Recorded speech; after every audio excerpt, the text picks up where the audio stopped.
Hello, everyone, and welcome to the Geek Report, your look at everything from movies and games to TV and anime. Hey everyone, hope everyone's doing good. Hope you all are doing happy, doing blessed, and doing overall safe. So, this is going to be your Geek Report for the final 2 weeks of January 2025. We're specifically talking about January 20th through January 31st of 2025. So, we're going to start off in our TV and movie news segment. And the Oscars revealed their nomination this past week. And I'm going to talk about the nominations a little bit, but just to be in all honesty, I really don't care about the Oscars anymore. I don't care about the Grammys. I don't care about any big award shows because it honestly does not seem that those award shows are for people like me. People who just like movies. It seems like those award shows are just big pats on the back and all that other stuff. And I've just gotten tired of it and I don't really watch it. But I am going to talk about it a little bit, let you know who was nominated and all that stuff. Then this next one came right out of that field. And a new trailer for an upcoming Amazon Prime series has kind of caught my attention. And this series is called House of David. And I'm going to talk about it a little bit and just kind of tell you why this is catching my attention a little bit. Then, of course, the Friendly Neighborhood Spider-Man premiered over on Disney+. I did not watch it, but we're going to look at some of the reviews for it. Then, over in our gaming news segment, we're going to talk about the big announcement of Ninja Gaiden 4. They dropped a trailer and they gave us an announcement of a release date for the PS5. We're going to talk about that. And we're also going to talk about the announcement of Summer Games Fest happening this June. So sit back, relax, grab yourself something to eat, grab yourself something to drink, and let's look at the Geek Report for the final 2 weeks of January 2025. To be more specific, January 20th through January 31st of 2025. Our first segment tonight is our movie and TV news segment. So let's start off with our Geek Report with some news in the world of TV and movies. And we're going to start off with some news that dropped, and that is that the Oscars have released their nominations. Now, this is for the 2025 Oscars that are going to be premiering on March the 2nd. Now, I've already gone through the list, okay? I have not seen a single movie from this list, okay? Let me just be flat out honest with you. I have not seen a single movie from this list. So we're going to quickly go through these nominations. And this is coming from the New York Times. But we're going to go quickly through these nominations. And I'm going to show you basically what was all nominated. Okay? Now, I don't know many people who have seen any of these movies on this list except maybe Dune.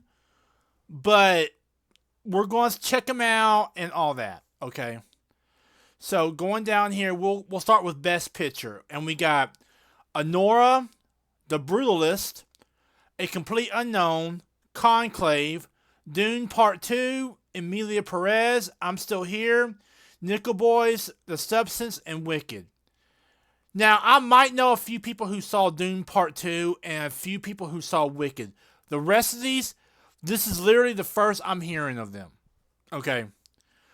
Going on down here, we got Best Director, and we got whatever his name is, Joaquin Audiard for Emilia Perez. We got Baker for Nora. We got Corbet for The Brutalist. Farget for The Substance. James Mangold for A Complete Unknown. Didn't see any of those movies. Going down to Best Actor, we got Adrian Brody. Timothy, I think that's Kamalet. Coleman Domingo. Sing Sing. Ray Fiennes, and Sebastian Stan. Now, let me say this. I've seen Sebastian Stan work, and I'm going to take off my face here. I've seen Sebastian Stan work, okay? So, out of this category right here, I'm kind of hoping that Sebastian Stan wins it, just because I've seen him perform from the Marvel movies, okay? So, I'm kind of hoping he wins this one. So, going on down to Best Actress, we got Arvio for Wicked, we got Gascon for Emilia Perez, Madison for Anora, Moore for The Substance, and Torres for I'm Still Here. I've not seen any of these movies, but I know Demi Moore's work. I think everyone has seen at least one Demi Moore movie, so I'm kind of hoping she wins this. Moving on, we got Best Supporting Actor, and we got Borsova for Honora, Culkin for A Real Pain, Edward Norton for A Complete Unknown, Pierce for The Brutalist, and Jeremy Strong for The Apprentice. I'm kind of hoping The Apprentice wins because I liked Jeremy Strong in The Kingsman. Okay, so I'm kind of hoping that happens. But like I said, I've not seen any of these movies. I've not seen a single one of these movies. And I really don't know anyone who has seen any of these movies. Okay. So going down here to the Best Supporting Actress, we got Monica Barbaro, Grande, Jones, we got Rosalie, and we got Zoe Saldana. Out of this category, I'm hoping that Saldana wins just because I like her as Gamora from the Guardians of the Galaxy movies. We got original screenplay for Honora, The Brutalist, A Real Pain, September 5th, and The Substance. Now, I've seen trailers for September 5th, so I've not seen the movie, but I've seen trailers for it. But I really don't have, any dog in this fight, okay? I've not seen any one of these. For adapted screenplay, we got Conclave, A Complete Unknown, Emilia Perez, Nickel Boys, and Sing Sing. I don't really care about any of those. For animated feature, we got Flow, we got Inside Out 2, Memoir of a Snail, Wallace and Gromit, and The Wild Robot. I did not see any of these, so I really don't have, any idea how good these are or anything. For production design, we got The Brutalist, Conclave, Dune 2, Nosferatu, and Wicked. For costume design, we've got A Complete Unknown, Conclave, Gladiator 2, Nosferatu, and Wicked. For cinematography, we got The Brutalist, Dune Part 2, Emilia Perez, Maria, and Nosferatu. And like I said, I've not seen any of these. Literally, many of these, all except Dune Part 2. I've heard of Dune Part 2, okay? But out of all these films that I just mentioned, I've not seen a single one of them. I haven't even seen Dune Part 2. The only reason I know of Dune Part 2 is because I've seen trailers for it, okay? So I know of none of these. So in editing, we got Honora, The Brutalist, Conclave, Emilia Perez, and Wicked. For makeup and hairstyling, we got A Different Man, Emilia Perez, Nosferatu, The Substance, and Wicked. For sound, we've got A Complete Unknown, Dune Part 2, Emilia Perez, Wicked, and The Wild Robot. And that's for sound. And for visual effects, we got Alien Romulus, Better Man, Dune Part 2, Kingdom of the Planet of the Apes, and Wicked. I've not seen any of these. I mean, I know of Kingdom of the Planet of the Apes. I know of Alien Romulus. I know of Dune Part 2, but I didn't see any of them. Okay? For original score, now this is for original music design for the show or movie or whatever. We've got The Brutalist, Conclave, Emilia Perez, Wicked, and The Wild Robot. For original song, we got El Mai, The Journey, Like a Bird, Mi Camino, Never Too Late. For documentary feature, we got The Black Box Diaries, No Other Land, Porcelain War, soundtrack to A Coup d'Etat, and Sugarcane. And for international feature, we got I'm Still Here, The Girl with the Needle, Emilia Perez, The Seed of a Sacred Fig, and Flow. And I've not seen any of those. I mean, there are literally... really the only movie that I'm really interested in is Dune Part 2. Okay? And I've not even seen Dune Part 2. And keep going down here, we've got for Best Animated Short, we've got Beautiful Men, The Shadow of Cypress, Magic Candies, Wander to Wander, Yuck. And for documentary short, we've got Death by Numbers, I Am Ready Warden, Incident, Instruments of a Beating Heart, and The Only Girl in the Orchestra. For live action short, and this is the final category, we've got Aileen, Anuja, I'm Not a Robot, The Last Ranger, The Man Who Could Not Remain Silent. So those were the nominees for the 2025 Oscars. And this is for movies only. This is not for TV shows, but this is for movies only. Okay? And I have not seen a single one of these movies. Okay? The only reason I wanted Sebastian Stan was because I know him from the Marvel stuff. The only reason I wanted Demi Moore to win was because of her previous works. I've seen some of her stuff before. But out of all of these nominees and all that, and I'm not putting anything against these nominees. There are probably some really good movies. But I've not felt the urge to see any of these. Okay? I mean, literally this past year, the only two movies I've seen this past year is The Equalizer 3 and Civil War. And they didn't get nominated for a one of these. And I want to see John Wick 4, but I'm waiting to see it. Okay? But they have not, but none of the movies I saw this past year got nominated. You want to know why? Because I've not really seen any good new movies recently, except the three I mentioned earlier. I saw The Equalizer 3, and I saw Civil War, and I plan on seeing John Wick 4 soon. But literally, I've not seen any one of these movies. I've not seen Emilia Perez. I've not seen The Brutalist. I've not seen The Substance. I only know of September 5th from the trailers I saw over on YouTube. And it's just another reason why I've kind of left the big award shows alone. Because it always seems like they're nominating stuff that I don't watch. Okay? And maybe that's just me, okay? Full on. Maybe that's just me. But seeing them get nominated for an Oscar really doesn't make me want to go out and watch them. Okay, they've got the best director. Okay, they've got... But why? Like I said before, I've not seen any of these. Okay? Dune Part 2, I might try and look at later on. But I've not seen any of these. So I really don't have a dog in this fight. Okay?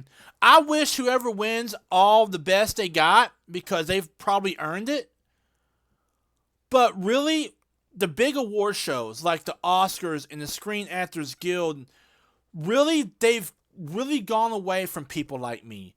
And it's almost like they're like this elite club of moviegoers, and then there's the rest of us who like just good stories and good movies, who don't really care how fancy something looks or how fancy it is.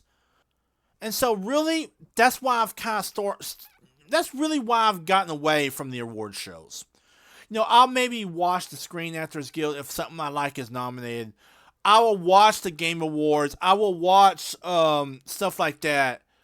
But really, the majority of the award shows, like the Grammys, like the Oscars and whatnot, I've just kind of gotten away from them, and I have no intention of going back anytime soon until I actually start seeing movies that I've watched or movies I want to watch be nominated, instead of it just being a pure art thing. Okay? And look, there's nothing wrong with it being a pure art thing. There really ain't. I have no problem with it being pure art. But it just seems like sometimes these Oscars and Screen Actors Guild Awards look down on movies that are not just art but entertainment. It's almost like these award shows have taken movies and put them in two different categories. You've got art and you've got entertainment. And art is better than entertainment. At least that's the way I feel. Okay? But, anywho, like I said before, they have announced the Oscars. I've not seen a single one of these films. Okay? Literally this past year, the only films I saw that were new, that came out from theaters, was The Equalizer 3. I saw Civil War, and I have not seen John Wick yet, but I want to. Okay, those three right there are the ones I care about. But they have announced the nominees list. I mean, nothing to sneeze at. Okay, and more than likely, the winner's already probably been like chosen. At least that's what it feels like sometimes. But yeah, like I'm not really caring about the Oscars, but I did want to mention it to you guys. Continuing on with this week's TV and movie news segment. So this next story kind of came out of left field for me. Okay, literally came out of left field for me, and I kind of want to talk about it because it kind of intersects in two areas of my life. Obviously, the first one is TV, and obviously the second one is the Bible, because I am a believer in Jesus, and I'm not going to get too religious, but I am a believer in Jesus, and I do believe the Bible is the written word and all that. But this kind of intersects both of those areas, and that is that they are making a TV series based on the character David from the Bible. It's coming on over on Amazon Prime, and it's called House of David. Now, this here is the trailer for it, and it's going to be premiering February 27th for Amazon Prime members. I'm not an Amazon Prime member, so I won't be able to watch it.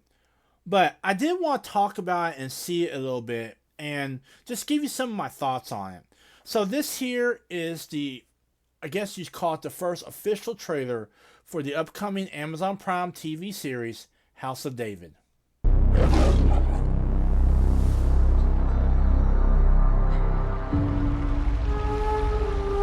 Can one stone change the course of history?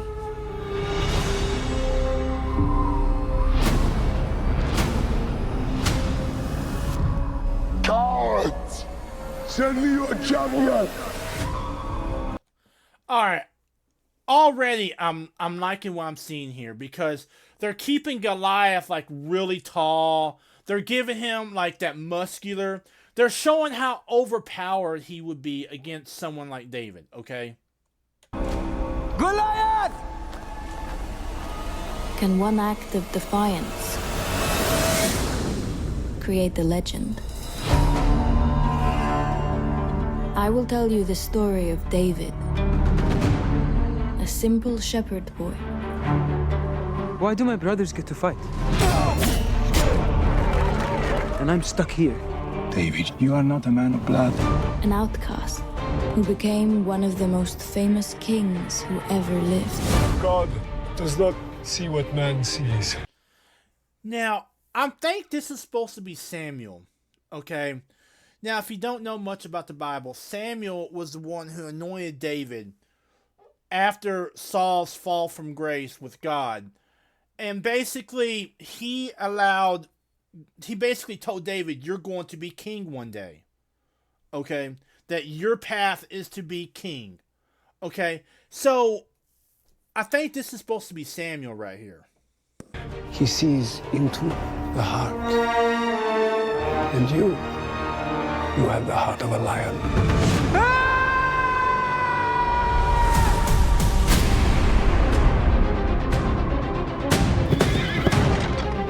The Philistines have assembled.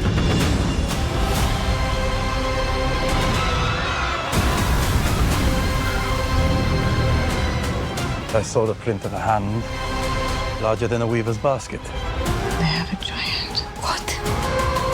My king, I will fight the giant. Fight him with the same spirit you bring into this room.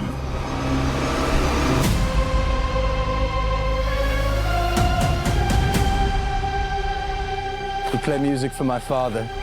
Now he chooses you as champion. How will you do this?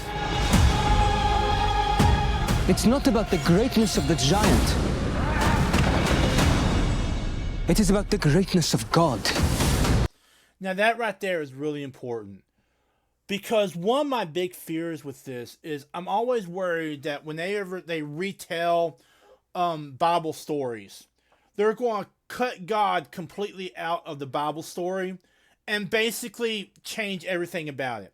What I'm seeing here is they're basically following what was said in the Bible. Okay? David was a shepherd. He did not go to war. He was picked by Samuel.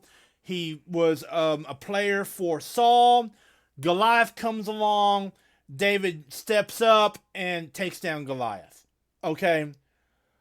What we're seeing here in this retelling is the details, is the actual path that led from David being a shepherd to Goliath. I think that's what we're seeing here.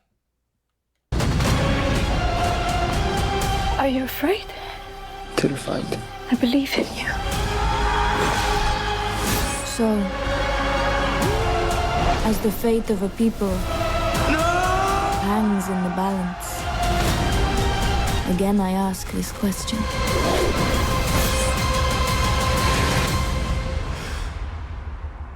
Can one stone change the course of history?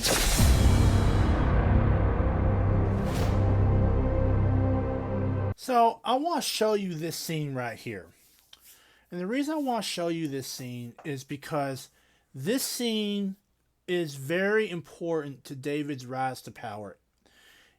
If you have not read the Bible, okay, in the Bible, and this is where the scene takes place in the Bible, is Saul has lost favor with God, okay?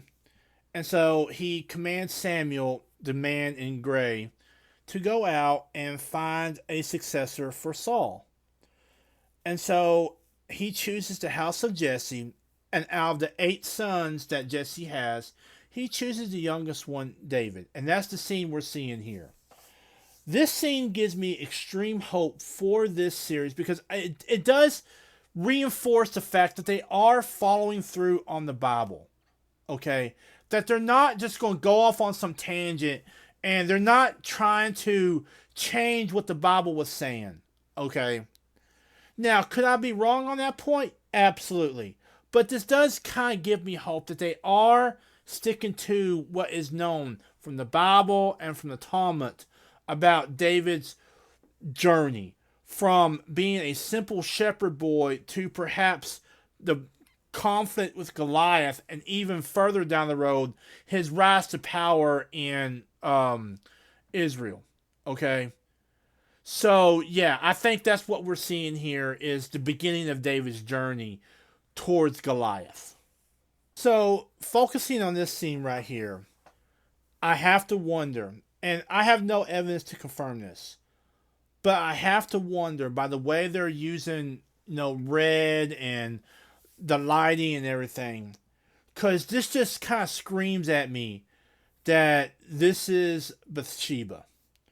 That what we're seeing right here is the moment that David gives in to temptation to Bathsheba. Because if you know the details of what happened between him and Bathsheba, and what he did after seeing Bathsheba, okay, you know how drenched in blood it is. Okay?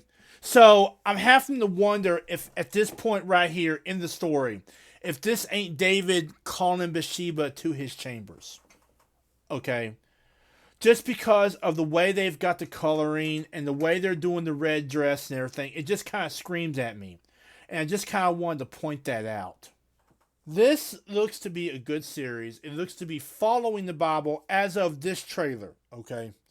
We all know how Hollywood is. We all know that at the drop of a hat, they can change things, okay? But this looks to be a good series I'm seeing here so far. It looks to be having the foundation of faith, which I think is really important whenever you're talking about the story of David, okay? All right, because the story of David is not only the rise, but also the fall and redemption. Okay? And I think that is what they're showing here in this series. Okay? Because we saw David kneel before Samuel as God anointed him the future king of Israel. We saw what was perhaps an image of Bathsheba. Okay? That one scene just screamed Bathsheba to me. Okay, the whole falling from grace for David with Bathsheba, okay, and how drenched in blood that is, okay, and I'm using the words very, very carefully because whenever you're talking about Bathsheba and what David did, you have to use your words very, very carefully. But let me say that I am very interested to see how this series turns out. I'm hoping it'll eventually come on Freevee, okay? I am, and if I think that if they can do this right, then maybe it'll open up other stories from the Bible. We've seen, other stories from the Bible being made into major motion pictures. They have an entire series over on the History Channel called The Bible, okay? But I don't really recall there ever being a series devoted to a Bible character. I could be wrong on that, okay? But I'm very interested to see how they do this. And I think that if they do this, not only will it cause people to kind of look through the Bible and find these stories in the Bible, even just Googling it, Because when I was doing research for this, I had to Google some stuff about David myself. But just Googling it and looking through it and just, trying to discover David's story. Okay, I think that's one added benefit that could happen here. Okay. I think another is that it could give people a hero to believe in from the Bible. Okay. Now, obviously, the greatest hero of the Bible is Jesus, of course. Okay. But still, another hero from the Bible that people can connect with and just learn about. And I'm going to be very interested to see how this turns out. Okay? I'm going to be extremely interested to see how this turns out because they are basically mixing Game of Thrones with the Bible. And if they do it right, it could be really, really something special. But if they go too hardcore with many of the things that we know from Game of Thrones, if they go too hardcore in it, then that core audience they're trying to get of people who either are learned from the Bible, read the Bible, are Christians, or people who are curious about the Bible, they're going to kind of push those people away. Okay? So there will definitely be a very fine line for them to walk in terms of how far hardcore they make this and also how soft they make this. Because they want to stay true to the Bible, okay, but they also don't want to go so hardcore that they go away from the Bible at the same time and lose their audience. Okay. So yeah, I'm very interested to see this. It comes out on February 27th over on Amazon Prime. I won't be able to watch it because I do not have Amazon Prime. But yeah, I am very curious to see how this all plays out. Continuing on with this week's TV and movie news segment. So closing out our TV and movie news segment, we are going to talk about Your Friendly Neighborhood Spider-Man. It premiered this past week over on Disney Plus, and we're going to kind of check out some of the reviews for it. Now, I've not seen it yet. Let me just be honest with you. I have not seen this show yet, okay?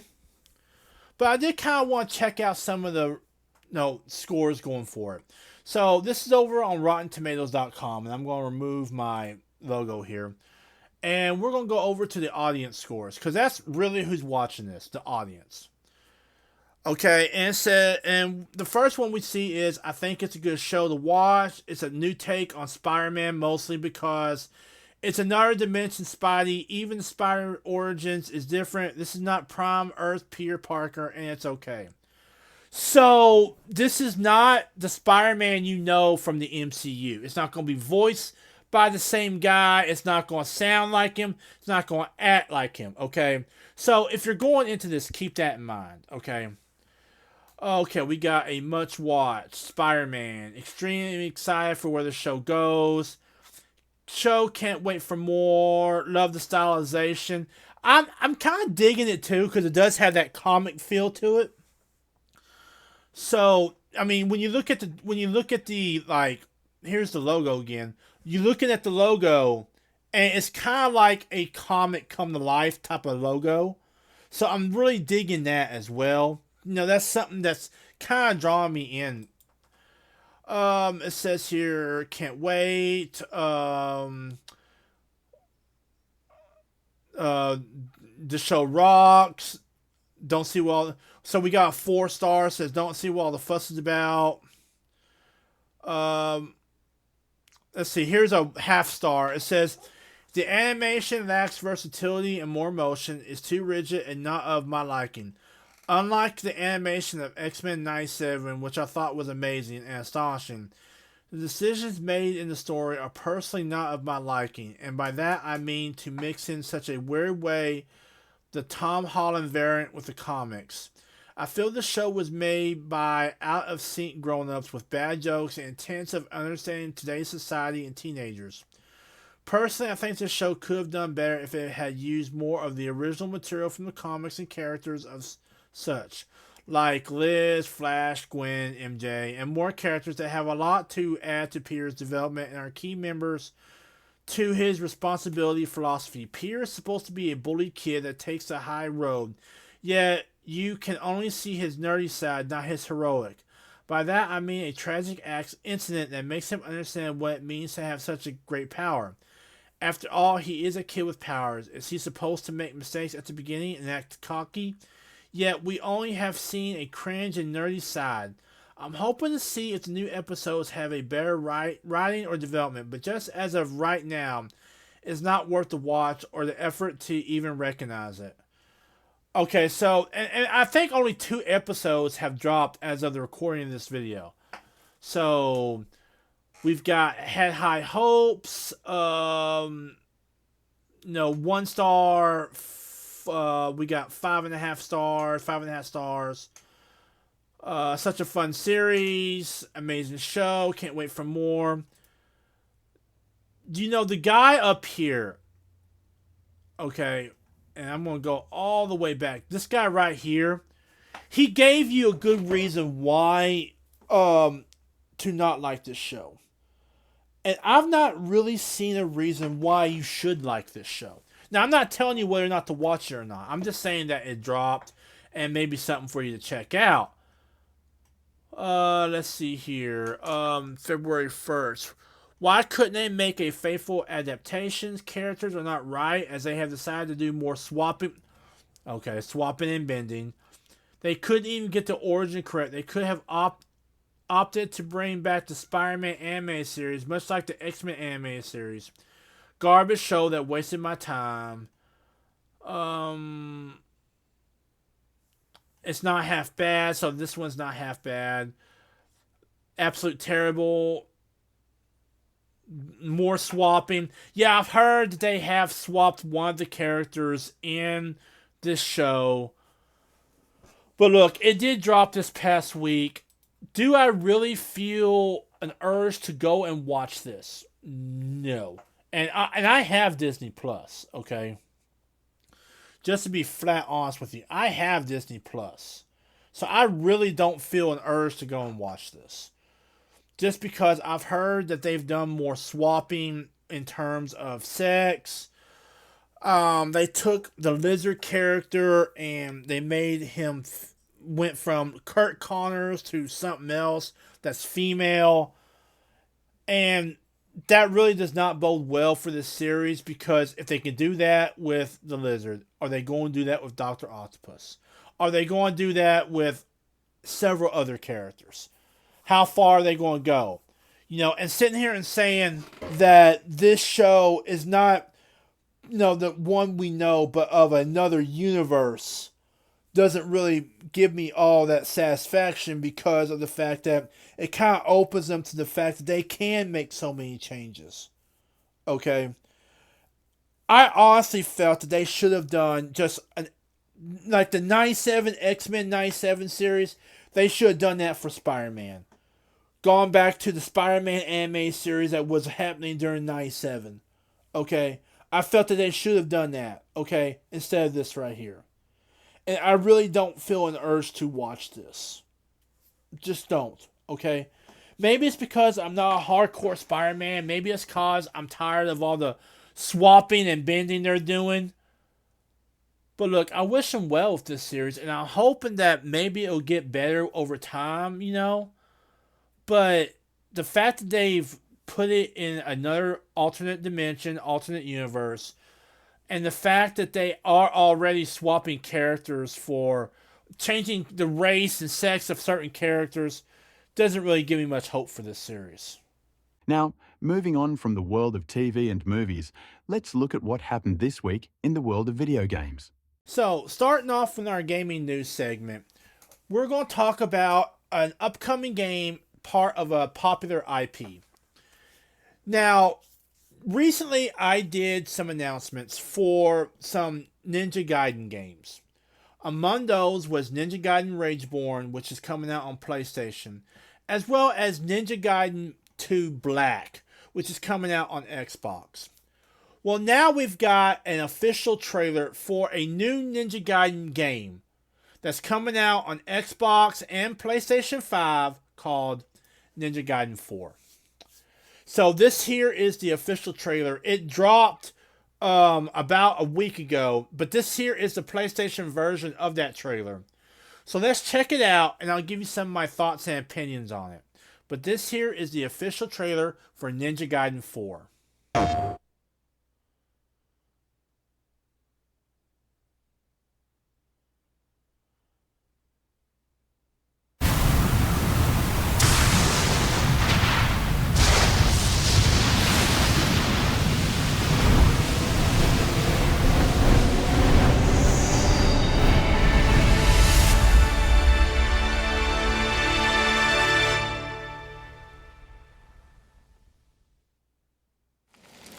Several years ago, the Dark Dragon, youngest of the divine dragon gods, wreaked havoc across the world.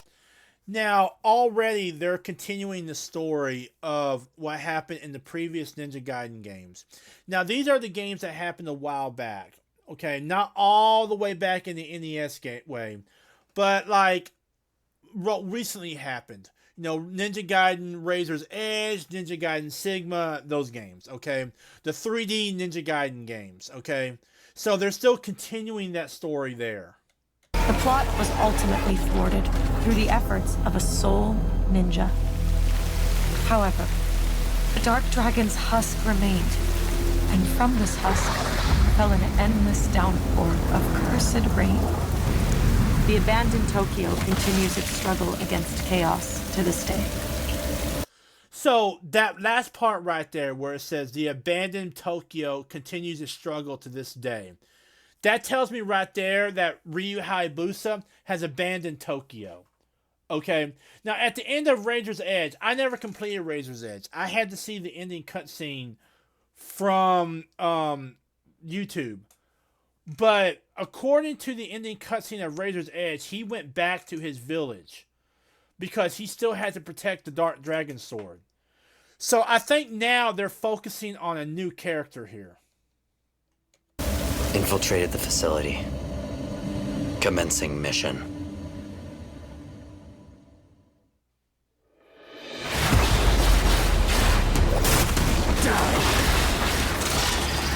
Now, already they're keeping the blood. Okay, they are keeping the blood. And from what I've learned, the blood's going to play an important role in this game. Okay, but already they're keeping it bloody, they're keeping the action frantic and all that, and I'm really happy about that.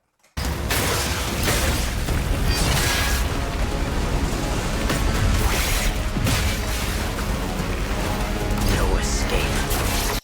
Another thing I'm noticing is we're not focused on Ryu, okay? We're not playing as Ryu Hayabusa in this game, okay? Which, you know, I don't know how I feel about yet, okay? Because we've all grown up playing as Ryu Hayabusa, either in the original NES games or in the Ninja Gaiden games that came out a couple years ago.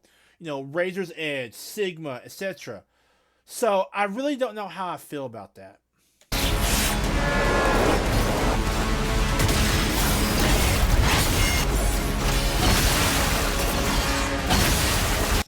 And they're having some spectacular endings right here, where final moves, final kills, that sort of thing.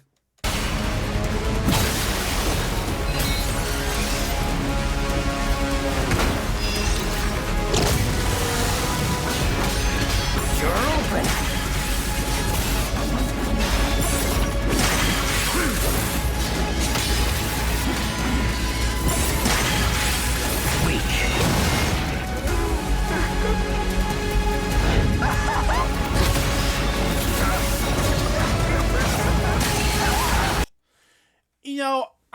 noticing that the blood is playing an important role because it seems like every slash he makes leaks blood. And he's also got a different weapon. He's got a longer sword. Okay? And I'm going to try to find out what type of sword that is. But it's not the dark dragon blade that we saw before. That looks like a longer sword than what Ryu Hayabusa wears. Or uses, I should say. This is it.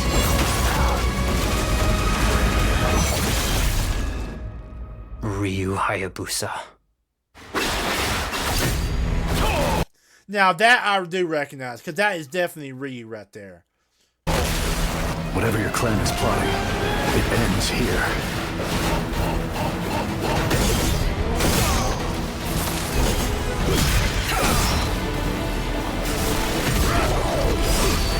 So you've come, Raven. Back off, Hayabusa. I will execute my mission.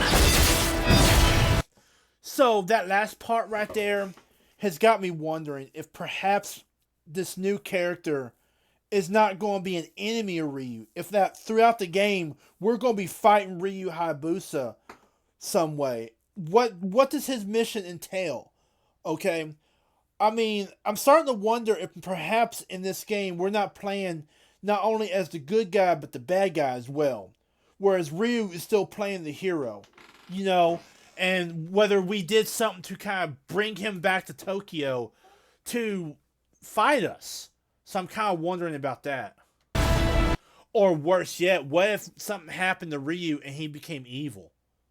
Now, I don't think they would go that far. But like, what if something happened and Ryu became evil? And we're having to fight Ryu? I don't think they would go that route though. But it's a possibility to keep open.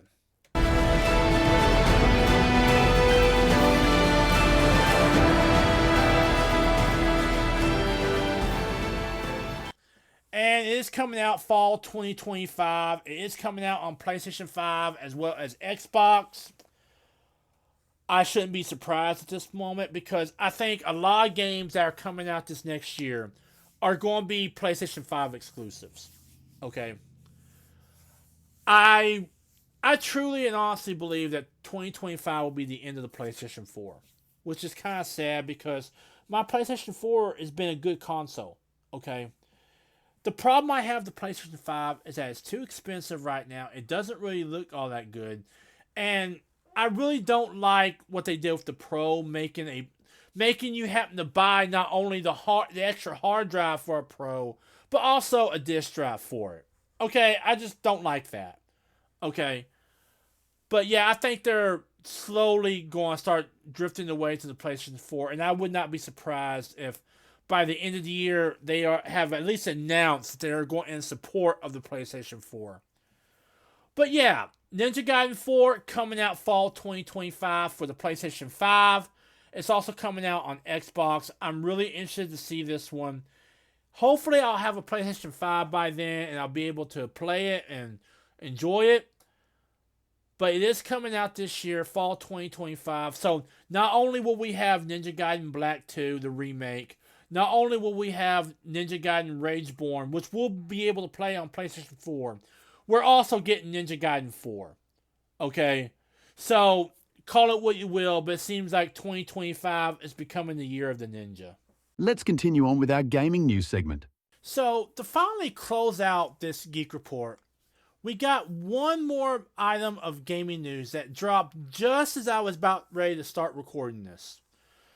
And that is that we got an announcement about Summer Games Fest. Now, if you don't know what Summer Games Fest is, it's a big celebration that happens every year and started in 2020. And basically, they do game announcements, game interviews with the developers, all that. Basically, it's a time of year where it's halfway through the year, because it's happening in June. And it's halfway through the year where we are going to get some trailers of what's coming up for the winter and fall of that year. Okay? And even into next year, what we're going to be seeing at the beginning of next year and beyond. Okay? Just like the Game Awards do big announcements for the year upcoming, Summer Games Fest does the same thing. Okay? I wanted to mention this because I'm expecting a lot of big reveals happening at Summer Games Fest. So I full on expect to see either some type of announcement about Call of Duty. Okay. Now, from what I understand, they are doing a new Call of Duty this year, which is a huge mistake after the colossal failure that Black Ops 6 was. So I'm expecting that. I'm expecting more information about Ninja Gaiden 4. I'm expecting, if they're going to do it, they're going to do it, but if they're going to do any type of DLC for Civilization 7, I'm hoping that drops. But really, this Summer Games Fest has really got to show, people why to keep playing games. Because this past year has been a colossal failure for gaming. Okay? And already in this year, I'm seeing one colossal failure in gaming, and that's Assassin's Creed Shadows. Not counting Call of Duty. Call of Duty happened last year. But I'm already seeing Assassin's Creed Shadows possibly being a colossal failure in gaming. So they really got to up their game this year in terms of gaming. And Summer Games Fest is going to be one of those events that lets them do that. Okay? I wanted to bring that up just because how 2024 was such a colossal year of failures in gaming. 2025 has got to be a win.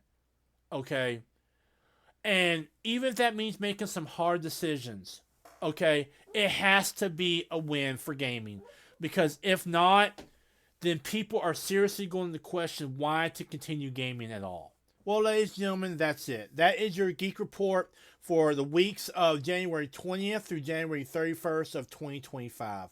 To kind of review what we talked about the Oscars revealing who they nominated this year, and how I have not seen a single one of these films, and why I really don't care about the Oscars at all.